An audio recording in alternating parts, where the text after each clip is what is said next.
Welcome back to the Film and TV channel. We are all staying safe and well. And today we've got a big film for you. One I've looked forward to because I've always been a big fan of this guy from a very tender age. And yeah, even though it's sort of changed a little bit over time, I'm still a big fan. There's been a recent TV series that I've loved, and I'll obviously compare this to that as well. There's no way you can get around that, in all fairness. So we're going to have a look at The Batman today. Please join me for that. If you've not subscribed already, please push that subscribe button. If you enjoy what I do, please push that notification. All these vlogs are coming out. I do film reviews, TV drama reviews, information vlogs, lots of stuff on film and TV. So hope you enjoy it. And please, if you do, give us that thumbs up. I try and get between 10 and 15 for all these film and TV vlogs. If you can give us a little thumbs up as you watch, that'd be much appreciated. And all comments as well, whether it's this film or anything I mentioned today or anything else, just give us a comment. It's great to hear from you.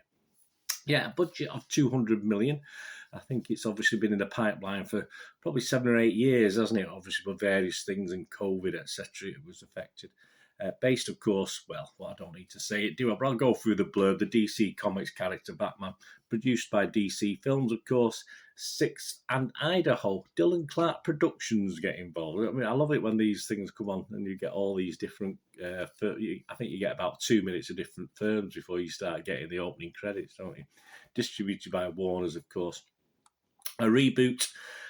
Always having reboots of the Batman film franchise, a film directed by Matt Reeves, who wrote the screenplay with Peter Craig, and it stars, of course, a multitude of talent. We've got Robert Pattinson, of course, in the main role as Bruce Wayne and Batman.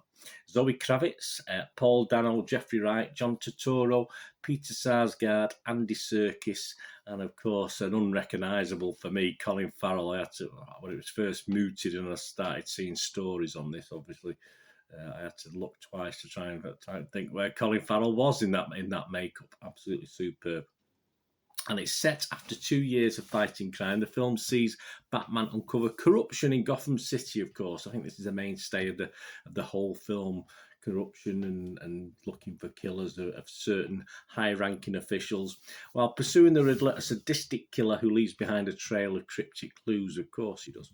As the evidence begins to lead closer to home and the scale of the perpetrator's plans become clear, he must forge new relationships. This is Batman, unmask the culprit and bring justice to the abuse of power and corruption that has long plagued the metropolis. Of course it has.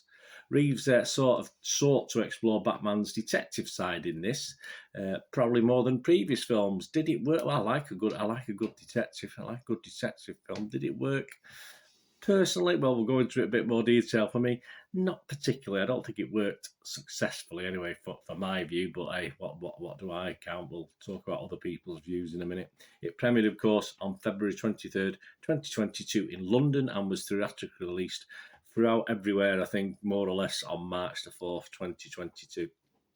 And of course, as you'd expect with something of this size, it's intended to launch a Batman shared universe. 2 sequels planned and 2 spin-off television series in development for HBO Max. So I do look forward to them. I'm saying my views on this film is neither here nor there when it comes to looking forward to a series and more films. Whatever happens with this, I'm a Batman fan, so I will watch. Is it any good? Well, as at the 5th of March 2022, 9 p.m, I've just looked at some of the critics. Rotten Tomatoes got an approval rating of 85%, so that's positivity, on 353 reviews, so that's a hell of a lot. 301 fresh and just 52 rotten. So a fair sprinkling of rotten, but overall 7.7 out of 10. So for a big film like this, that sounds pretty good. The consensus of the site, a grim, gritty and gripping super noir. The Batman ranks amongst the Dark Knight's bleakest and most thrillingly ambitious live-action outings. Right, okay, as I said, that's a conglomerate of all their opinions. Again, I'm not 100% on that, but we'll talk about that a little bit more. Rotten Tomatoes audience, that's a public, they probably count for a lot, don't they? 4.5 out of 5, so that's pretty good. That's 9 out of 10 if you put it into out of 10 figures. That sounds pretty good. So the critics and the public like it on Rotten Tomatoes. We've got a chance, haven't we, with this one?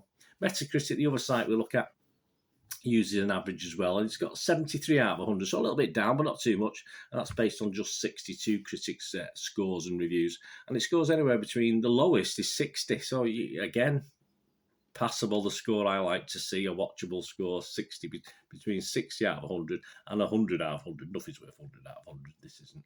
Arizona Republic's Bill Goodykoontz, he gave it 60. He was one of the lowest marks on Metacritic. He said, the Batman is impressively made. It is. The acting is first rate. Yep, can't disagree. And the chemistry between Pattinson and Kravitz is magnetic. Sort of half and half, I think. It's meant to be an important statement. It's just not a lot of, fun. Yeah, I'll come to that in my little critique. Or as someone famously put it in another Batman movie, why so serious? Yeah, absolutely. So interesting. But the Rap's Todd Gilchrist, he gave it 88. Two fat ladies, 88. It's a bingo saying, guys. I'm not being rude here in the UK. I don't know if it is in the US and other territories. I'm not too sure. But the Rap's Todd Gilchrist gave it 88 out of 100. With Pattinson glowering beneath his cowl, Reeves creates a Batman whose psychology is at least as interesting as his crime-fighting activities. Really? I didn't find it overly interesting. I just found it a little bit boring, to be honest with you. For the first time in a long time, says Todd. But hey, we all have our opinions. We're all of different views. But Todd's opinion is probably reflected in Internet Movie Database, which is Joe Public, you and me, the total guy on the street. They didn't ask me. I wouldn't have made much difference what score I gave this to the overall, because there's 83,016 reviews as I'm recording this, and it gets an overall 8.7 out of 10. That is high, very, very high. And yeah, says a lot about the public's perception of this film. I've read through some of the reviews. I don't have time to go through them all here, but yeah, they were generally positive. So it wasn't just people leaving a good score and not saying anything. There was a lot of positivity about this film. And I've ignored the 10 out of 10s as I do and the 1 out of 10s. And you're left with 43,207 of that count, scoring it between 6 and 9, and just 2,174 scoring it between a lowly 2 and 5 out of 10. So the vast majority. Not unanimous, no, but the vast majority of Internet Movie Database users like the Batman. So when it comes down to it, at the end of the day, you might be turning off now because you've got all the facts and stats. But my views, my Bernard's views for what they were, as a big Batman fan from back in the 60s when the old one was on TV, one of my favourite programmes, and I used to collect comics, DC comics, Marvel comics, and Batman. Followed closely by Spider-Man, but Batman was always my number one and always has been. And I like the aspect. For me, I don't know why, I always thought he had a British feel to him. He isn't, obviously, but I always thought that perhaps it's because of Albert, Albert, is it? I can't remember his name, perhaps because of the butler, but I always thought he had a bit of a Alfred, a British feel to him. Totally not, of course. And I like the way he was just normal. And obviously, he didn't have superpowers or special Spidey powers or like Superman. I just like the way, I could be Batman if I worked at it and trained hard. I could be Batman and had a nice uniform. So I think that's what appeals to me. I do appreciate, and I know I've looked through a lot of. I've not bought a comic for a long time, but I've certainly looked through a lot of these more modern Batman comics, and I do get the grimy, dark, gritty backdrop that Batman is in now, which wasn't a thing of the past when I was a kid and watching these things. Of course, it wasn't. But please, what I don't like, I mean, the whole, it's long. It's we didn't say the runtime, did we? It's almost 3 hours, but you can take out credits, and you're still left with about 2 hours and 45 minutes. And it's long to look at dark, depressing sets, even if there's some good stuff actually happening on screen. I accept this, but I mean, after what it feels like months here in the UK of dark, miserable weather, it hasn't. We only look at the bad days, of course we do. it just sort of affected me and wore me down in a negative way, just watching this for 2 3/4 hours. I'm sorry, it just did that. But that, again, that's very personable to me. If you live somewhere nice and sunny and warm, you probably enjoyed the fact of a bit of dark, dank, wet weather for a little while. So that was one thing I didn't like about it. It sort of wore me down, so it wore me out as far as the settings and the style of the film. And yes, as I said there, 2 hours 45 minutes. It was just too long. There wasn't enough story in this to fill 2 hours 45 minutes for me. Absolutely not.